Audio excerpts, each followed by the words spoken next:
Seja galhardamente bem-vindo a este podcast. Eu sou o diácono Cleverson Martins Teixeira. Estou hoje aqui com você para falarmos um pouco sobre liturgia.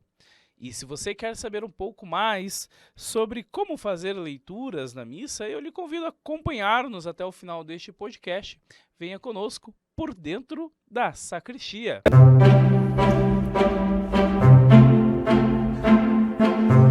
Como fazer leitura, diácono? Esta é a pergunta? Sim, recentemente lancei um vídeo falando sobre isto, sobre as leituras da missa, e as pessoas vieram me perguntar, mas como fazer? Entendendo que leitura não é apenas pegar o texto da Bíblia e sair falando alto. Fazer leitura exige técnica, exige espiritualidade, porque nós não fazemos uma leitura, nós proclamamos a palavra de Deus. Então, entenda que a palavra não é minha, mas a palavra é de Deus. E se a palavra é de Deus, eu sou apenas um instrumento. Muitos me perguntam sobre a liturgia, o que é, como bem preparar uma Santa Missa, como se preparar para ela, as questões da Semana Santa, o calendário litúrgico, enfim, são tantas as dúvidas. Você é uma dessas pessoas que buscam as respostas para essas perguntas? Então eu tenho um convite especial. Inscreva-se no meu curso de Liturgia Católica e conheça todos esses segredos. Aproveite e venha conosco. Para aqueles que estão nos acompanhando, que tocam algum instrumento, que são chegados à música, entenda o seguinte: um instrumento desafinado fica legal? Um cantor que não entra no tom e nem na melodia é bacana? Se a tua resposta também foi não, a resposta para um proclamador da palavra é a mesma. Se você não está em sintonia, se você não está afinado com Deus, como você fará uma boa proclamação da palavra? Então a primeira coisa é técnica. Entendam, gente, que nós estamos para anunciar a palavra em português. Estamos no Brasil. Então, se estamos no Brasil e vamos proclamar em português, eu tenho que primeiro entender a língua portuguesa. Saber os momentos de pequenas pausas, saber os momentos de grande pausa, saber que aquela minhoquinha com aquele ponto embaixo é uma pergunta, não é? Exatamente. E também tem aquela outra pontuação que é uma exclamação. Oh! Pois bem, quando vamos fazer uma leitura entendendo isto, já nos ajuda a dar tonalidade à palavra. Depois, entender os acentos. Palavras paroxítonas, proparoxítonas, oxítonas. Acentuadas ou não acentuadas. Quando eu dou ênfase, quando eu não dou ênfase. Que tipo de acento? Tudo isto interfere na sua palavra, na sua proclamação. Porque senão nós teremos aí palavras que vão sair como, por exemplo, Exodo. E na verdade é Êxodo. E o doutor Antônio, então? Doutor Antônio, na verdade é Deuteronômio. Então são palavras que saem sem que a gente perceba.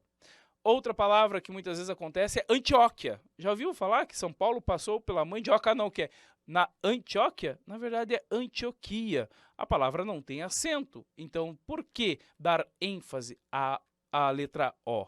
Né? Entendendo tudo isto, a proclamação da sua palavra vai ficar melhor, vai ficar mais clara. Vou aproveitar aqui para dizer, né, que quando a gente pouco compreende, a gente coloca até brasileiros na Sagrada Escritura. Eu já ouvi isto, não estava presente, mas depois peguei nas imagens e como é legal, não é? A pessoa falou assim, eram brasileiros ardentes. E, na verdade, eram braseiros ardentes. Por que isso aconteceu, diácono? Porque provavelmente a pessoa não leu antes, estava nervosa, então provavelmente também não respirou direito e na hora de proclamar, proclamou com a primeira palavra que veio à sua mente. Então, a segunda parte, a segunda técnica que eu deixo para vocês é respirar. É preciso respirar.